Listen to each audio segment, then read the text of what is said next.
What's going on, guys? This is Empty Box, and the iRacing McLaren MP412C GT3 can travel 96 miles an hour in reverse and do stuff like that. I don't ever remember doing stuff like that, but hey, it's hilarious. Anyways, we are here to talk about the new build, the Season 2 2014 build update, and it is one of the biggest. What you see there is a Toyota Camry Gen 6 NASCAR Sprint Cup race car. Oh my god! And it's got a different cockpit too, which you'll see here in a little bit. Yes, iRacing has all three Sprint Cup cars available for your choosing. So that's pretty cool. Of course, it does drive exactly the same as the Ford and the Chevrolet, just to keep things fair and balanced. And, well, it's supposed to be like that in NASCAR anyways, where the manufacturer really doesn't have all that much of a difference. But, yeah, that is now available, as well as Lucas Oil Raceway Park, which most of us probably still call Indianapolis Raceway Park, or IRP, or as it was known for a little bit, ORP, O'Reilly Raceway Park. But a little short track, I believe half mile, flat track with a little bit of banking up top where you ideally want to run. Very famous track, very, very important track. I think it's probably one of the more prestigious paved short tracks, outside the big NASCAR hubbub circuits, although this was obviously part of the NASCAR Nationwide Busch Series, man, those were the days, schedule for a very long while. As well as for other content, you also have the BMW Z4 GT3 to go with the McLaren 12C GT3 and the Ruf Track GT3, as well as Circuit of the Americas and its three layouts. There's a West configuration, which is what the V8 Supercars Pirelli World Challenge ran when they visited there. There's the full Grand Prix circuit, obviously, as well as the East Circuit, which is the other half of the circuit that's not run on the West Circuit. Makes perfectly good sense, right? Anyways, on the subject of updates, yes, well, this is an update, so let's start talking about those updates. Well, all of the NASCAR stuff, has new tire model version 5, which is a massive improvement over version 4 in many ways. There is definitely a lot more feel. I think this is the first time that I've ever actually enjoyed driving the Gen 6 cars, because they've always felt like absolute crap to me. Like, they have no tires at all. Whereas here with version 5 at Charlotte, for example, I actually had a feeling that these cars produce the downforce that everybody complains that they produce. I mean, it was like, you can kind of sort of tell that the car is sucked to the ground, and it is like on the floor, on the deck, and it is just generating massive grip because of the fact that there's no air underneath the car because the front end is sealed off. But so it's definitely a different sensation to what I've experienced in the past with this car. That said, I don't drive this car much, as you can probably tell by my crappy driving here at Lucas Oil Raceway Park, as well as that new dashboard display. But it just seems different. I'm not going to be the guy to make that judgment call because, again, I'm not all that familiar with that car, as well as how it drove before the update. I have done laps in it, I have done some testing with it, but, I just don't have the experience to make that call. But what I do have the experience to make some call on is the standout of this build. Standout car of the build in my book is the Star Mazda. This is more or less similar to a Formula 3 car that many of you guys will be a little bit more familiar with. This car received a lot of TLC in this build, receiving more or less a complete overhaul physics-wise, as well as the version 5.0 tire model. As you probably will know by now if you watch these videos, the version 5 tire model is superior to any other tire model that has preceded it in iRacing. Easily. Hands down. Not even close. But the Star Mazda has never really been all that good on the new tire model in my book, but now it has finally come good. This thing is a blast. It is very reminiscent of how it used to be back in the day when it was perhaps the most popular car outside the Skip Barber on the roadside in iRacing. Tons of grip, not a lot of power, but there's so much grip. You just go through corners so fast, brake zones are so short. It is a bucket load of fun. This really feels like a Formula car. It just like is crazy fast. You have to believe that the grip is going to be there because it seems like there's no way you should be able to go around this corner this fast, but the car does it. You really have to train your brain to get used to this car, which is something that's in iRacing I haven't really felt all that much, but this car definitely delivers that.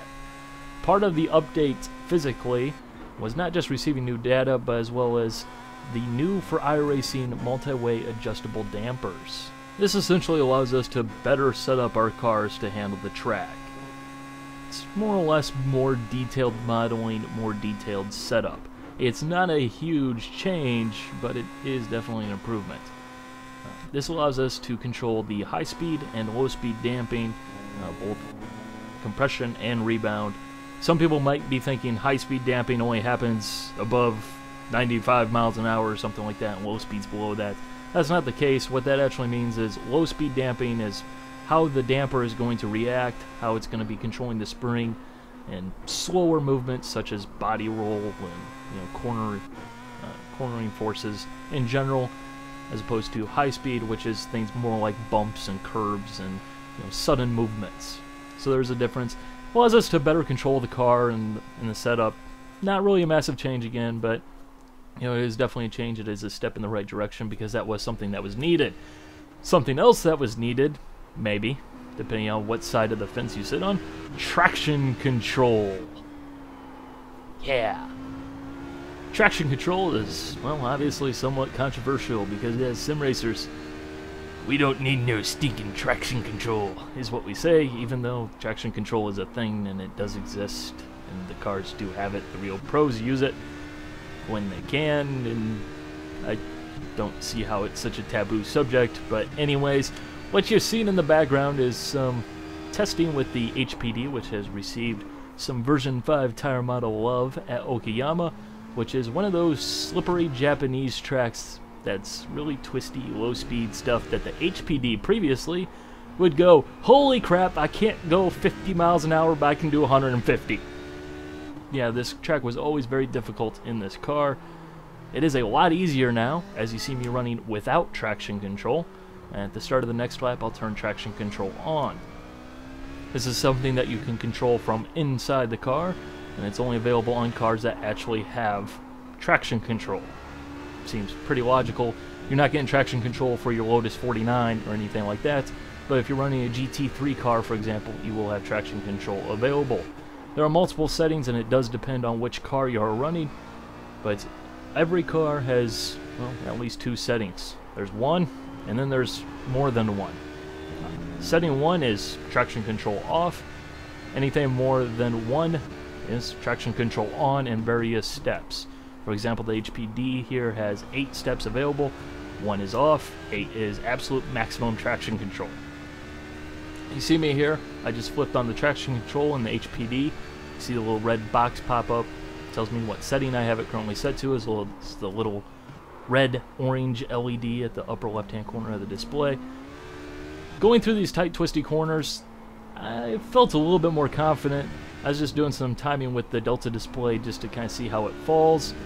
And I was a little bit better through the course, a little bit more consistent, but at the same time, I don't really think it's a huge difference. It's a nice thing to have because it will make you more consistent, will give you more confidence, but at the same time, it's not really all that necessary. It's not going to make a bad driver great, it's not going to make a great driver bad, but it's there. You can use it if you'd like, and there's no need to feel bad about it.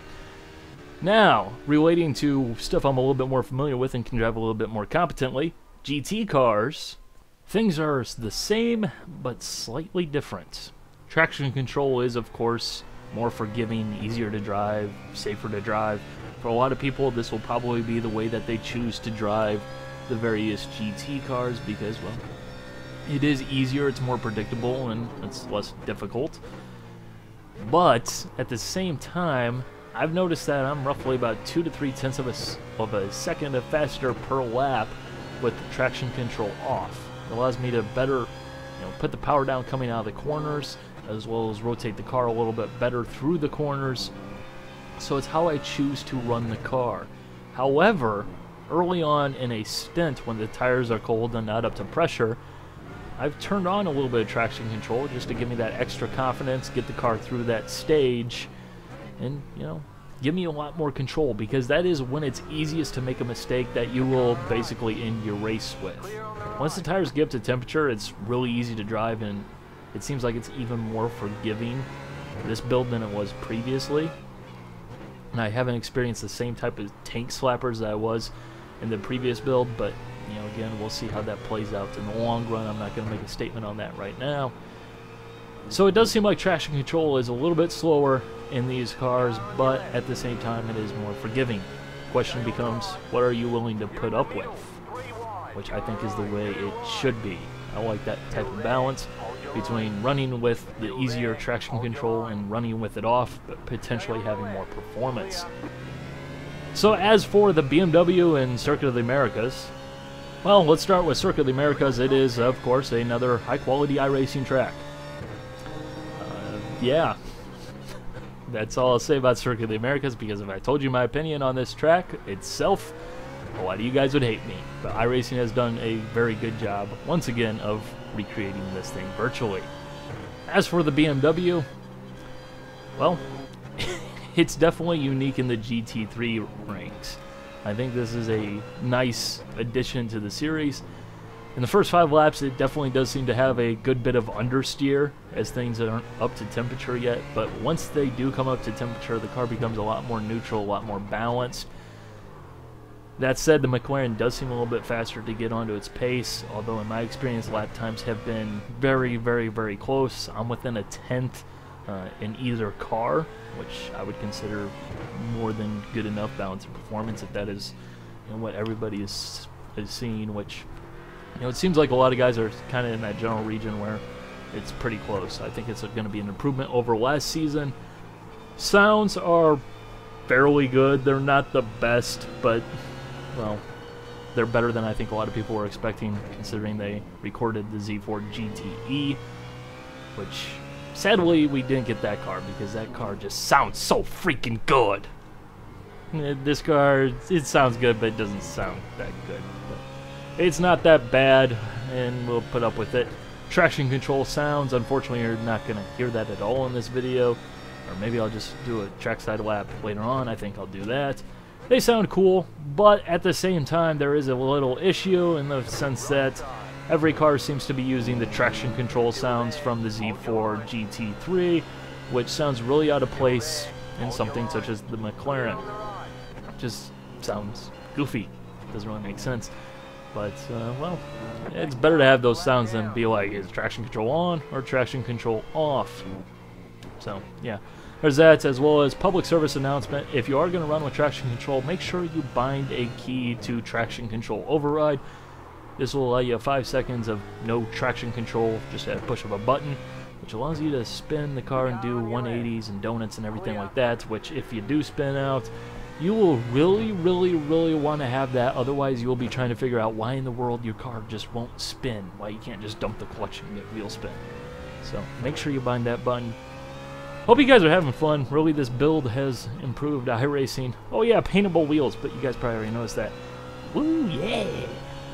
Blue rims for the win. So, yeah. Enjoy the sights and stuff.